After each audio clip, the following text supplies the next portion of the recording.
오늘 우리에게 주시는 하나님 말씀은 에레미야 애가 3장 22절로 26절 말씀입니다.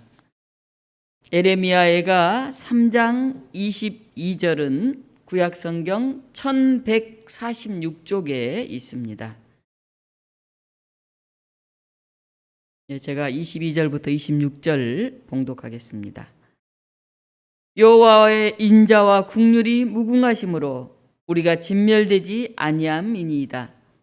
이것들이 아침마다 새로우니 주의 성실하심이 크시도소이다. 내 심령에 이르기를 여호와는 나의 기업이시니 그러므로 내가 그를 바라리라 하도다. 기다리는 자들에게나 구하는 영혼들에게 여호와는 선하시도다. 사람이 여호와의 구원을 바라고 잠잠히 기다림이 좋도다. 아멘. 오늘 이 말씀을 가지고 하나님은 선하시다, 이런 제목으로 여러분과 함께 나누도록 하겠습니다. 우리 에레미야 애가 하면은 에레미야의 이야기입니다. 그런데 왜 애가가 붙었을까요? 애가는 슬픔의 노래입니다. 에레미야서가 있는데 바로 이어서 에레미야 애가서가 나옵니다. 얼마나 비통하고 온통하고 슬펐으면 에레미야의 애가라 이렇게 이름을 붙였겠습니까? 눈물의 선지자 에레미야가 바벨론 후에 나라가 망하고 예루살렘 성전이 파괴되고 백성들이 살육을 당하고 포로로 끌려가야 하는 그 참담함 속에서 부르짖는 너무너무 가슴이 아픈 그런 애통의 노래입니다. 제가 오늘 22절부터 읽었지만은 오늘 3장 1절에 보면 에레미야는 고통을 당하는 사람이 바로 자신이다, 그렇게 말을 합니다. 오늘 3장 1절, 여호와의 노하신 매로 인하여 고난당하는 자는 나로다. 백성이 포로로 끌려가고 이미 죽고 뭐 그런 사람만 고통당하는 게 아니라 그걸 바라보고 있는 선지자인 나는 너무 괴롭다, 그런 얘기를 하는 것입니다. 에레미야는 하나님께서 어둠 속에 자기를 집어넣고 살과 가죽을 쇠하게 하고 뼈를 꺾고 쓰디쓴 담즙과 수고로 둘러싸고 사슬을 무겁게 하고 내 몸을 찢고 활을 당겨서 내 허리는 콩팥이나 심장 여기를 쏘았다고 합니다.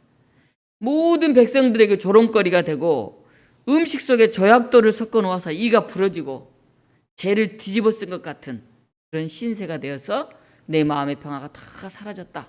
끔찍한 일 아닙니까? 뭐 뼈마디가 꺾여지고 이가 부러지고 심장을 그냥 콩팥을 활로 쏘고 만신창이가 된 그런 모습을 이야기하고 있습니다. 더욱 고통스러운 것은 부르짖고 도움을 구하나 기도를 들으시지도 않는다. 그래서 여호와가 예레미야는 하나님을 향해서 이렇게 말합니다. 오늘 3장 18절인데 나의 힘과 여호와에 대한 내 소망이 끊어졌도다. 사람이 희망이 없으면 하는 게 재미가 없어요. 고통스러워도 아파도 힘들어도 그래 이거 지나고 나면 이런 일이 있을 거야 하는 기대가 있으면, 소망이 있으면 어떻게 하든 그걸 이겨냅니다. 근데 이렇게 살아서 뭐해? 나는 희망이 없어. 이렇게 생각하면 사람이 점점 기가 쇠하고 땅 밑으로 들어가는 것 같은 그런 상황이 됩니다. 오늘 에레미야가 그럽니다. 나의 힘과 여호와에 대한 내 소망까지 끊어졌다 고백하고 있어요. 완전히 절망 중인 상황입니다. 그런데 에레미야가 너무너무 고난받는 고통스러운 이런 상황이 오늘 이 땅 곳곳에서도 들려오고 있는 것 같습니다. 지금 2년째 코로나19 바이러스와 싸움은 계속되는데 만만치 않아요. 우리 추석 명절이 눈앞에 다가왔는데도 각자 가정에서도 8명 이하만 모여라 이렇게 얘기를 합니다. 지난해에 이어서 올해 저희 형제들도 명절에 함께 모여서 예배하면서 덕담을 나누지 못합니다. 아마 가정별로 이제 각자 어머니를 잠깐 뵙거나 다른 때 만나거나 그렇게 해야 합니다. 엊그제 보니까 서울의 신규 확진자 수가 808명으로 역대 최다다. 그러니까 잠시도 긴장을 늦추지 말고 이 명절을 잘 보내야 한다, 이런 얘기들이 들려옵니다. 근데 이게 1년 넘고 2년을 이렇게 들어가니까 뭐 그런 얘기 들려도 사람들이 무뎌졌어요. 가슴이. 별로 놀라지도 않습니다. 영국과 싱가포르처럼 백신 접종률이 높은 나라는 코로나19 백신 3차 접종인 부스터샷 이거를 본격적으로 시작했습니다. 다시 말하면 코로나 1차, 2차 맞고 이게 영원히 끝나는 게 아니라는 거예요. 계속 된다는 거죠, 코로나가. 그러니까 이제 감기, 독감 맞듯이 이제 때때로 이제 이렇게 맞아줘야 된다. 이런 상황이 되어가고 있습니다. 그래서 위드 코로나 이렇게 말해요.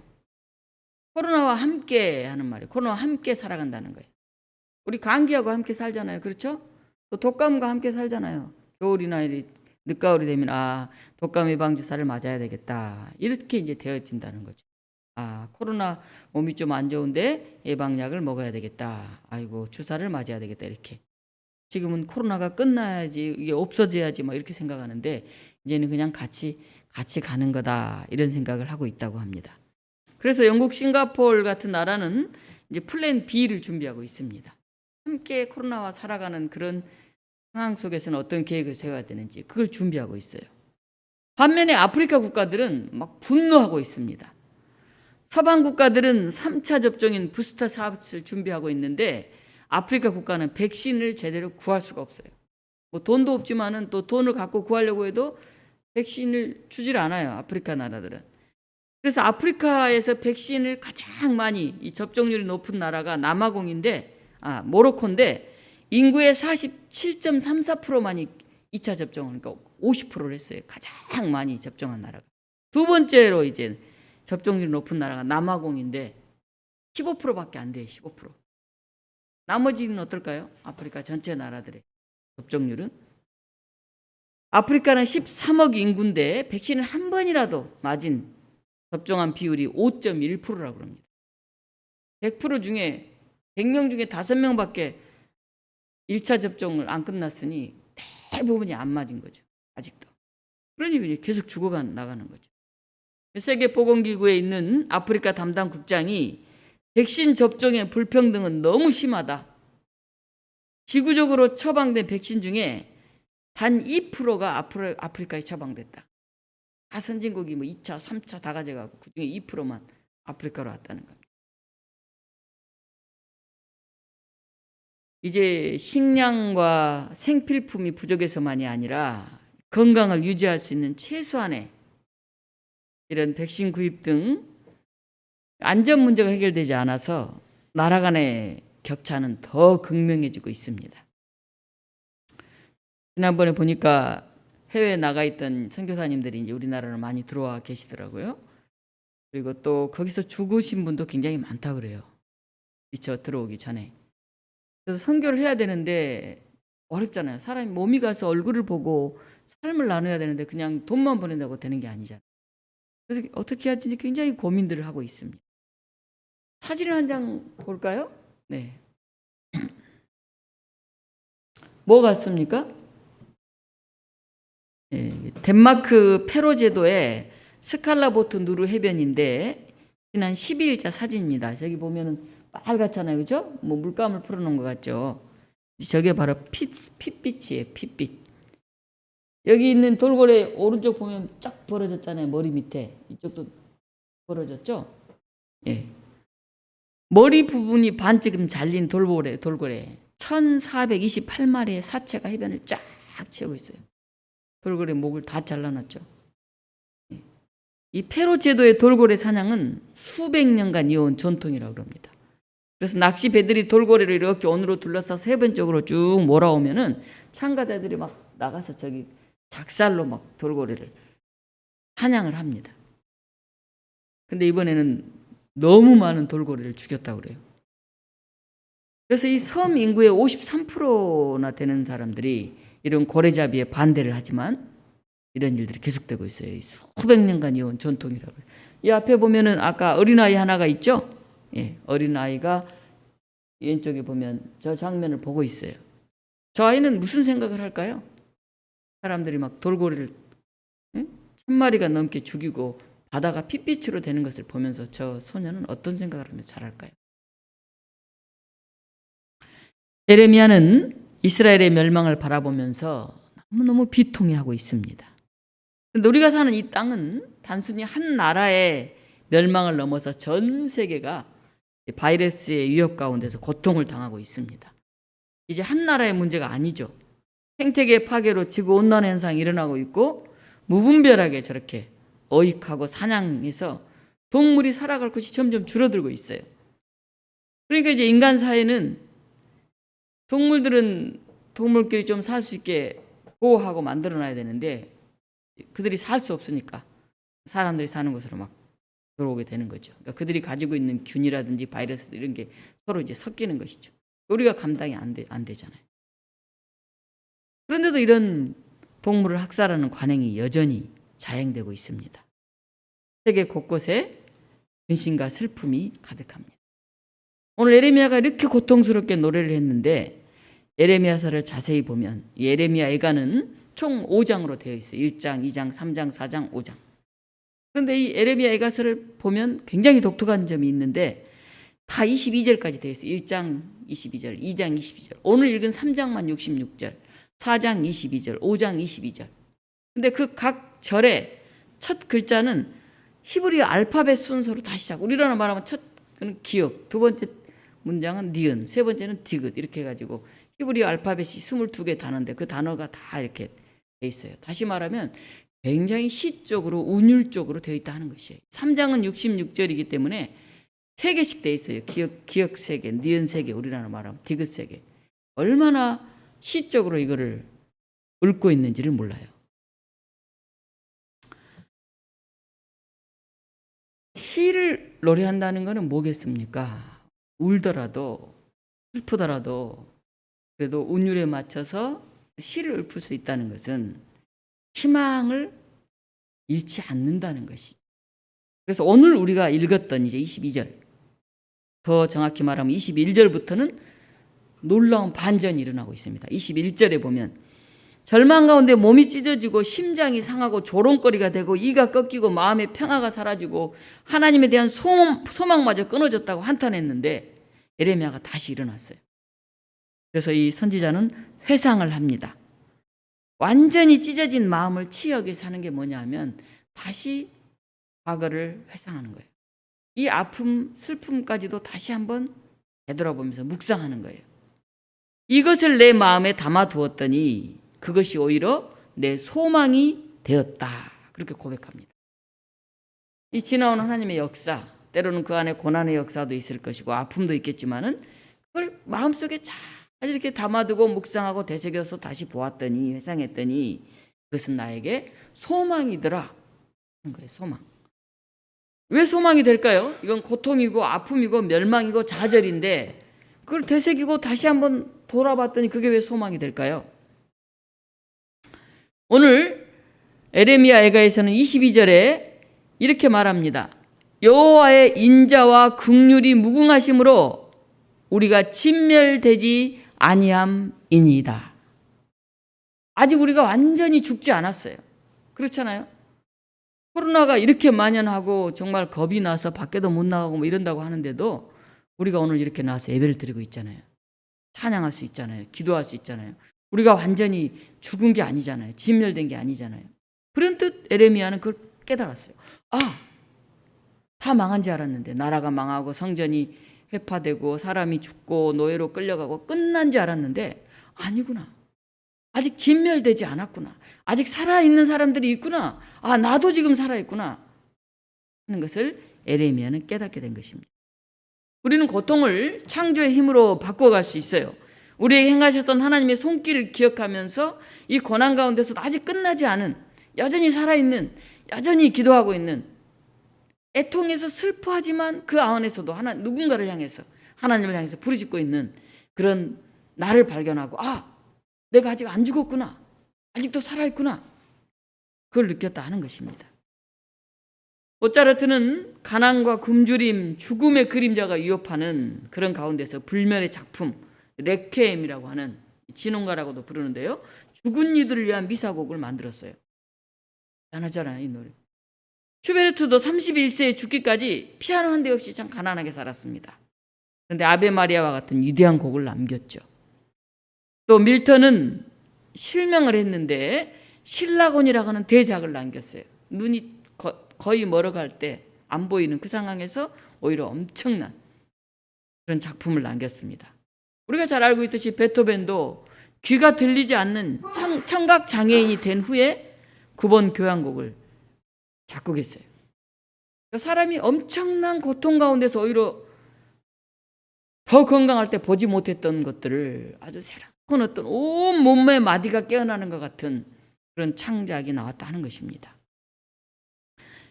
뛰어난 물리학자였던 스티븐 호킹도 21세에 루게릭병이라고 하는 진단을 받고 2년밖에 살 수 없다 이렇게 얘기를 들었지만은 점점 몸이 새어가서 나중에는 일어나지도 못하고 꿈쩍하지도 못하고 눈동자로 이렇게 컴퓨터를 통해서 글을 써야 하는 그런 상황에 놓여 있으면서도 그가 마지막까지 연구를 그치지 않았습니다. 그래서 빅뱅 이론, 상대성 이론, 양자 물리학 등에 관한 대단한 연구 결과를 남겼습니다. 미국의 시인 나이스 여사는 그래서 이렇게 노래했습니다. 고난이야말로 변장된 축복입니다. 이렇게 노래했습니다.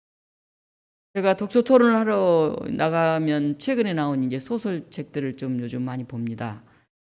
그러면 요즘 30대 청년들이 그렇게 깊이 있는 글을 쓰는 걸 보고 제가 깜짝 놀랐어요.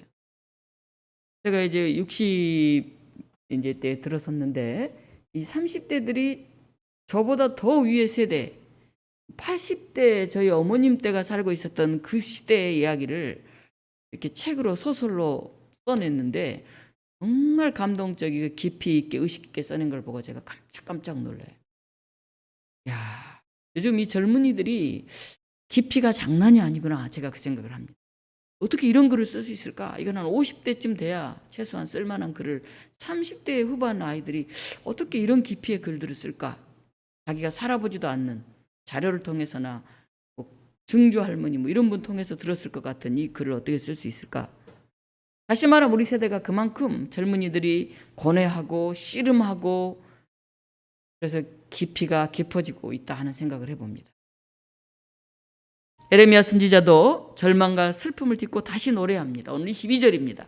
여호와의 인자와 긍휼이 무궁하심으로 우리가 진멸되지 아니함이로다. 사람이 죽어가고 끌려가고 세상이 파괴된 것 같지만은 오늘 저와 여러분은 여전히 진멸되지 않고 살아 있습니다. 우리가 죄가 없고 잘나서가 아니에요. 그것은 오로지 하나님의 자비하심과 긍휼하심 때문입니다. 아프리카 사람들이 죄가 많아서 죽어가는 게 아닙니다. 인도 사람들이 죄가 많아서 죽어가는 게 아니에요. 우리가 정말 괜찮아서 살아있는 게 아니에요. 정말 오직 하나님의 자비와 긍휼하심 때문에 오늘 우리가 이렇게 살아있어요. 하나님 감사합니다. 우리 이렇게 기도해야 돼요. 이 긍휼이라는 말은 히브리어로 창자, 내장을 가리켜요. 긍휼히 여긴다 그러면 창자가 끊어지는 심정으로 간절하게 사랑하는 것, 그걸 긍휼히 여긴다고 그렇게 말합니다. 어렵고 힘들어 넘어지고 낙심할 때도 하나님은 우리를 고아와 같이 버려두지 않아요. 애간장이 녹는 끊어지는 그런 애절한 마음으로 하나님 우리를 긍휼히 여기고 우리 함께 하신다는 것입니다. 모세는 미디안 광야에서 40년 동안 양치기로 살았지만은 하나님이 불타는 떨기나무 가운데서 나타나셨어요. 뭐 하나님의 교회, 성전, 회당 이런 거 아무것도 다 없잖아요. 그냥 광야에서 양이나 쳐야 되는 그런 모세 앞에 떨기나무, 정말 여리여리한 그 약한 떨기나무, 그 안에 하나님이 임재하셨습니다. 결코 하나님은 사라진 게 아니에요. 눈에 보이는 성전이 없다고 해서 하나님을 만나지 못하는 게 아닙니다. 우리는 결코 진멸하지 않습니다. 바울은 이렇게 고백합니다. 우리가 사방으로 우겨싸움을 당하여도 쌓이지 아니하며 답답한 일을 당하여도 낙심하지 아니하며 박해를 받아도 버림받지 아니하며 거꾸로 뜨림을 당하여도 망하지 아니한다. 고린도후서 4장 8절 9절 보면 바울은 그렇게 왜? 오직 예수 그리스도라고 하는 보배를 연약해 보이는 질그릇 같은 우리 가운데 담고 있기 때문에 그렇다. 이렇게 말해요. 질그릇은 그냥 놔두면 툭 깨지는 약한 그릇이잖아요. 저나 여러분은 질그릇 같죠. 이 안에 예수 그리스도가 담겨 있기 때문에 우리가 낙심하지 않는다. 버림받지 않는다. 거꾸로 뜨림을 당하지 않는다. 망하지 않는다. 즉 예레미야 선지자가 말한 우리는 결코 진멸되지 않는다. 그렇게 얘기하고 있습니다. 에레미야 선지자는 깨달았어요. 이렇게 아픔을, 고난을, 과거를 회상해 보면서 깨달았습니다. 아, 현재 상황은 너무 안 좋지만은 더 이상 끝은 아니구나. 우리는 여호와의 노하신 매로 고난을 당하지만은 여호와의 자비와 긍휼하심은 무궁하기 때문에 진멸되지 않는구나. 이거를 너무 깨달았습니다. 한 소년이 동생과 함께 새총을 가지고 놀다가 이제 장난으로 막 쏘아보잖아요. 그냥 할머니가 귀하게 여기는 오리를 그냥 탁 쏘서 맞췄는데 오리가 죽었어요. 하필이면 얼마나 걱정이 되겠어요? 그래서 할머니한테 혼날 것 같으니까 그냥 오리를 갖고 가가지고 뒷마당에 묻었어요. 근데 동생이 봤잖아요, 같이. 야, 절대 비밀이다, 할머니한테. 대신 내가 네가 하라는 부탁 다 들어줄게. 이렇게 해서 약속을 했습니다. 그러니까 이제 그때부터 동생이 무슨 일이 생기면 형 이것 좀 해. 그리고 놀러 가는 거예요. 형, 자 이것 좀 해. 그건 놔줘. 그러면 또 동생 줘야 되는 거예요. 화가 났는데 할머니한테 자기 잘못을 고자질할까 봐 참아. 그걸 어떻게 못하겠어요. 그래서 집안의 모든 심부름을 다 하는 거예요, 형이. 너무 힘들어가지고 어느 날 용기를 내서 할머니를 찾아갔어요. 할머니, 제가 그만 할머니가 아끼던 오리를 엉엉엉엉 울고 말았어요. 그랬더니 할머니가 소년을 꼭 껴안아주면서 이렇게 말했어요. 얘야, 나는 다 알고 있었다. 네가 언제 나한테 용서를 빌러 오나 그걸 내가 기다리고 있었다. 할머니가 그러는 거예요. 나는 오리보다 혼자 너를 더 사랑한다. 할머니 이렇게 말했어요. 우리가 잘못을 고백하고 엎드릴 수 있어야 합니다. 회개 없이 죄의 노예가 되어서 괴로움을 우리가 겪고 있는 건 아닌지 우리 모습을 돌아봐야 됩니다. 오늘 에레미야 선지자는 고백합니다. 여호와의 긍휼이 무궁하시고 그것들이 아침마다 새로우니 주의 성실하심이 크시도다. 아침에 여러분 눈을 뜨고 일어나면 어떤 생각을 하십니까? 네. 아침에 일어나면 와서 이제 새벽기도 재단을 쌓다가 요즘에 코로나 때문에 이제 집에서 일어나는데 그래도 습관이 돼가지고 3시, 4시, 늦어도 5시 반에 눈이 떠져요. 그 일어나죠? 우리가 눈을 뜨는 매일 아침마다 아직 내가 살아있구나. 이 어려운 상황 속에서도 오늘 내가 새 아침을 맞이했구나. 참 감사하다. 여러분 이렇게 기도하셨으면 좋겠습니다. 주의 성실하심 때문에 하나님의 긍휼이 무궁하시기 때문에 내가 오늘도 또 새로운 날을 맞이했구나. 오늘도 내 생명이 또 하루 연장되어 있구나. 우리가 이렇게 고백할 수 있었으면 좋겠습니다. 이런 소망은 인간에게 주어진 게 결코 아니에요. 오늘 주의 성실하심 때문에 비롯됐습니다. 성실하심이란 단어는 에무나라는 뜻인데 믿다, 신뢰하다, 견고하다, 충실하다 그런 뜻을 가진 아만이라고 하는 동사에서 나온 명사예요. 신실하신 하나님 우리가 이렇게 노래하잖아요. 오 신실하신 하나님.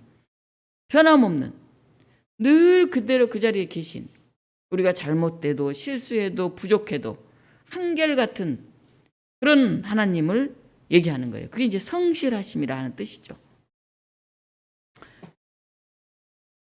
선지자 에레미야는 매일 아침 새롭게 계속되는 성실하신 하나님의 은혜를 깨달았어요. 이것이 백성들의 고통과 재난으로부터 구원받은 유일한 증거구나 하는 것을 알았어요. 내가 오늘도 살아서 눈을 뜨는 것, 오늘도 내가 이렇게 활동하고 생각하는 것, 이게 바로 하나님의 신실하심, 하나님의 성실하심 때문이구나. 내 능력이나 나의 잘나서가 아니라 이걸 확실하게 깨달았습니다. 자식이 때로는 부모를 떠나서 막 방탕하게 지내잖아요. 집 나가서 혼자 살면 그냥 너무 행복할 것 같잖아요. 근데 나가 살아보니까 밥 먹는 것도 힘들고 빨래하는 것도 힘들고 뭐 돈도 없고 할 수 없이 다시 부모님께 돌아오잖아요. 근데 자기가 생각할 때 내가 이렇게 집 나가서 잘 살 줄 알고 나갔는데 아이고 뭐 혼자 도저히 안 돼서 다시 돌아가는데 너무 창피하다, 쪽팔리다 뭐 이런 생각을 할 수 있지만은 그래도 우리 부모님이니까 그래도 부모님 나를 사랑할 거야. 내가 참 못됐지만 이렇게 엉터리처럼 행동했지만은 그런 한결같은 변함없는 부모님의 사랑을 알기 때문에 부끄럽고 창피해도 그걸 의지해서 다시 돌아오는 거 아니겠습니까? 신실하신 하나님의 그 변함없는 자비와 긍휼보다 더 든든한 게 없어요. 오늘 24절에 보면 여호와가 나의 기업이라 이렇게 말합니다. 여기서 기업이란 말은 헬레크로 분깃, 소유, 산업 뭐 이렇게 번역이 됩니다. 즉 부모나 친척으로부터 상속받은 토지를 말해요. 요즘처럼 뭐 작은 빌딩 하나 있으면 좋겠다 뭐 이렇게 부동산에 대해서 관심이 많은 시대가 없잖아요. 상속받은 토지, 상속받은 건물 뭐 굉장하죠. 근데 가나안에 들어가서 이스라엘 백성들이 살 때 다른 지파는 다 기업으로 땅을 분배받았는데 이 제사장 아론과 그의 자녀들은 땅을 분깃으로 받지 못했어요.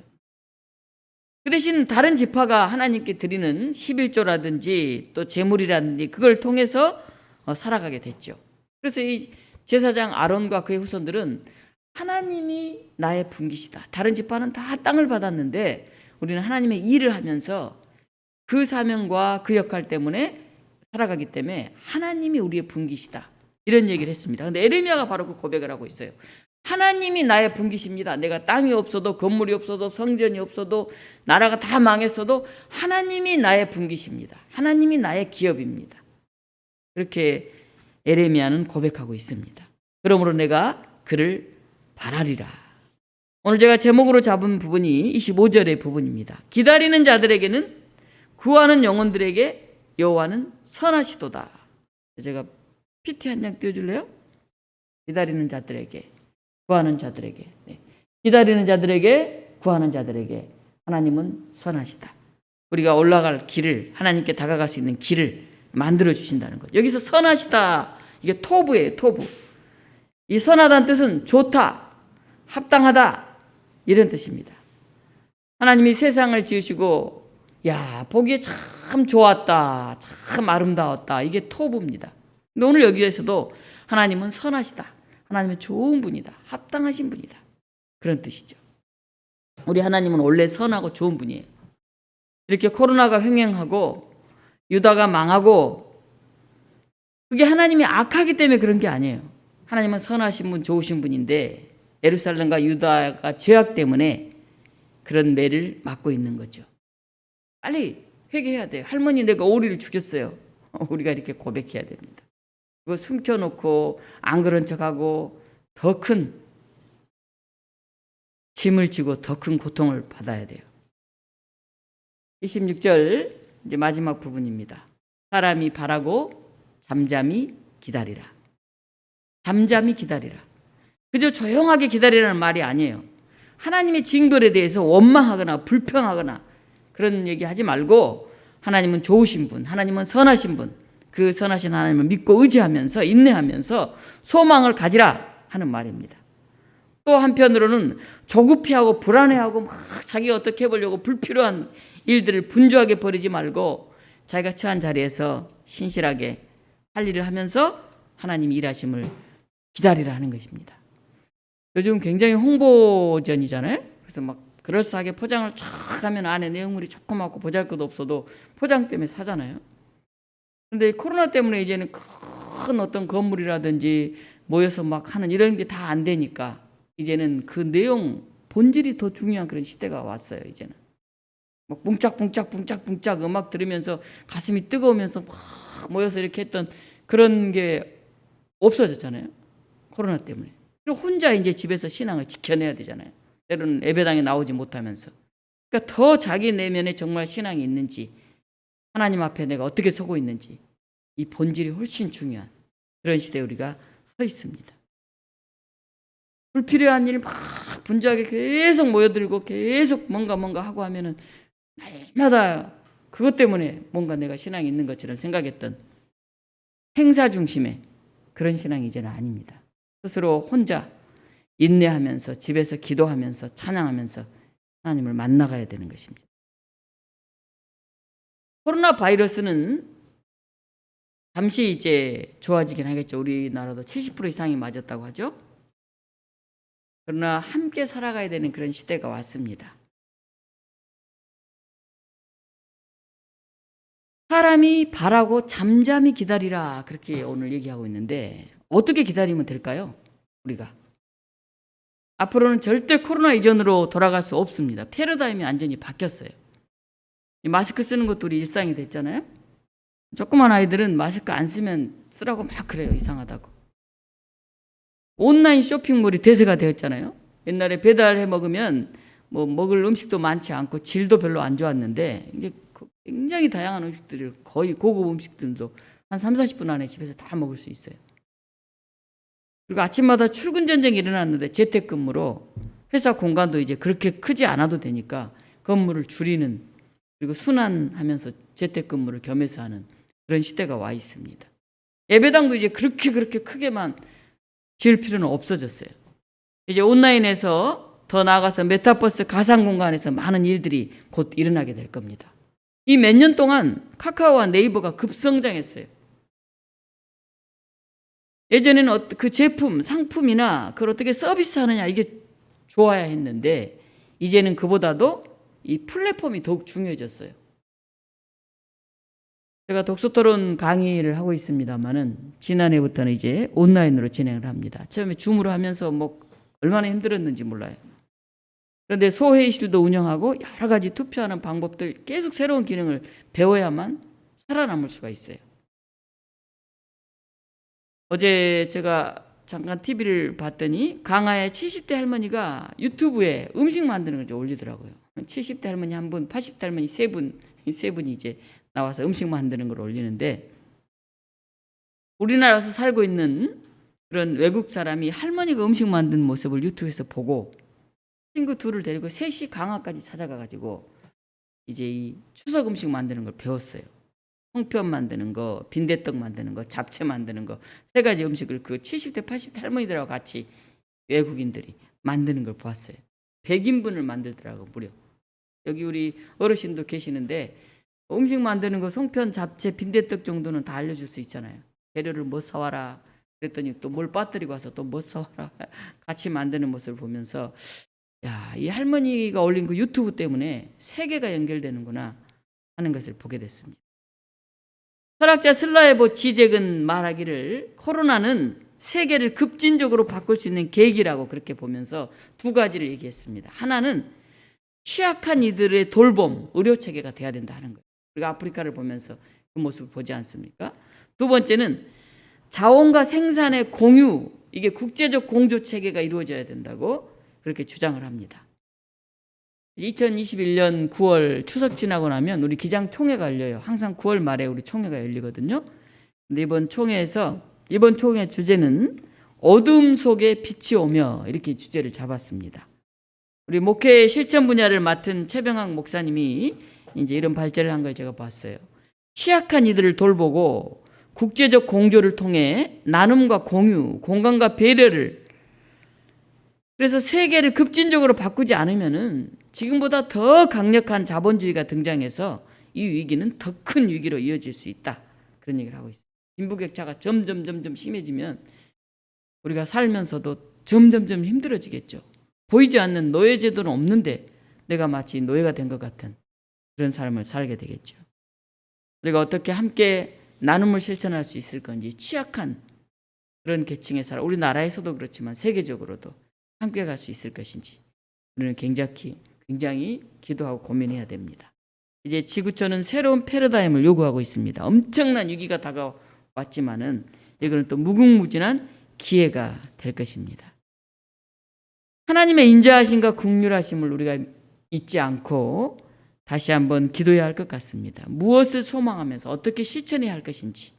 그래서 공동의 해결책을 우리가 구체적으로 만들어가는 그런 기다림이 되기를 간절히 바랍니다.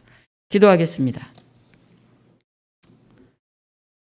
선하신 하나님, 좋으신 하나님, 신실하신 하나님, 코로나 때문에 너무 살기 힘들고 지치고 어렵다고들 하지만은 우리는 여전히 살아있고 건강하고 오늘 함께 모여 예배드리고 있습니다. 하나님, 아직 완전히 진멸되지 않은 우리들의 삶을 보면서 감사하게 하시고 다시 새롭게 일어나서 하나님의 놀라운 매일매일 아침이 새로운 그 신비를 하루하루 깨닫고 느끼고 실천하는 저희들이 되게 하여 주시옵소서. 선하신 하나님, 그리고 우리를 긍휼히 여기시고 자비로 품으신 하나님, 그 하나님의 사랑을 우리에게 전달하신 예수 그리스도 이름으로 감사하며 기도하옵나이다. 아멘.